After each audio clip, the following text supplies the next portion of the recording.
ইরানের প্রধান কৃতিত্ব হল ৭ অক্টোবর হামাসের হামলার পর ইসরায়েল যেভাবে বিভ্রান্ত হয়েছিল ঠিক একইভাবে আবারও বিভ্রান্ত করতে পেরেছে। তেহরানের প্রতিশোধমূলক আক্রমণ হয়তো খুব বেশি ধ্বংসাত্মক হয়নি, আবার একেবারেই যে ব্যর্থ হয়েছে তাও না। ১৪ এপ্রিল রাতে ইরান এবং তার প্রক্সি বাহিনী ইসরায়েলি ভূখণ্ডে ক্রুজ ক্ষেপণাস্ত্র এবং কামিকাজি ড্রোন হামলার একটি সিরিজ অভিযান শুরু করে। আক্রমণগুলো আশ্চর্যজনক ছিল না, কারণ তেহরান আগেই সতর্ক করেছিল যে তারা এপ্রিলের শুরুতে সিরিয়ার দামেস্কে ইরানের কনসুলেটে ইসরায়েলি বিমান হামলার জবাব দেবে।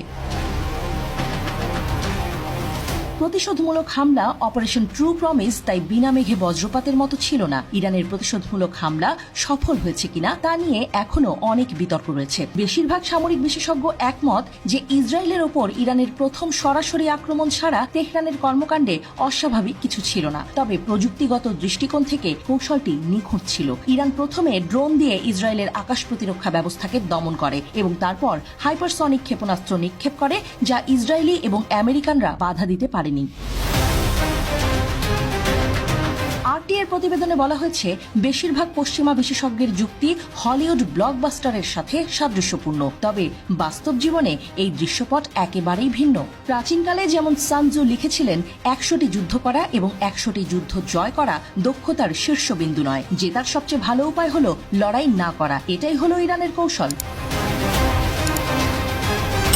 ইসরায়েলের বিরুদ্ধে ইরানের হামলা দাবা খেলায় গ্র্যান্ড মাস্টারের পদক্ষেপের মতো নিছক সামরিক প্রতিক্রিয়া ছিল না, আর এই খেলা এখনো শেষ হয়নি। আন্তর্জাতিক সাংবাদিক এবং মধ্যপ্রাচ্য বিশেষজ্ঞ আব্বাস জুমা লিখেছেন, সিরিয়ার রাজধানীতে ইরানের কনসুলেটের হামলার পর তেহরানকে এমনভাবে প্রতিক্রিয়া জানাতে হয়েছে যা বিশ্বাসযোগ্য হবে এবং নির্দিষ্ট সামরিক লক্ষ্য অর্জন করবে, কিন্তু তৃতীয় বিশ্বযুদ্ধ শুরু করবে না।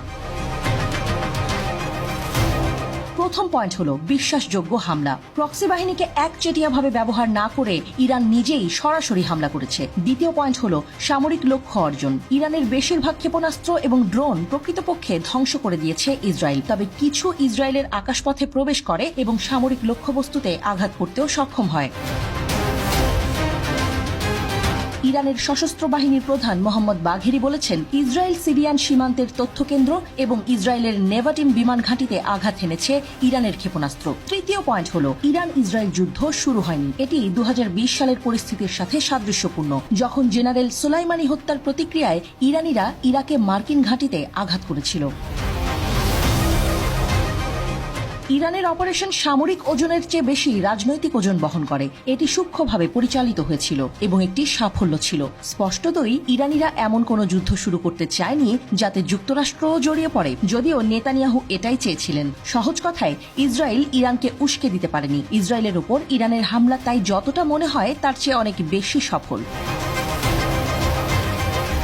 এটাও স্পষ্ট যে ১৪ এপ্রিলের হামলায় ব্যবহৃত ড্রোন এবং ক্ষেপণাস্ত্রের তুলনায় ইরানের কাছে আরও বেশি শক্তিশালী ড্রোন এবং ক্ষেপণাস্ত্র রয়েছে।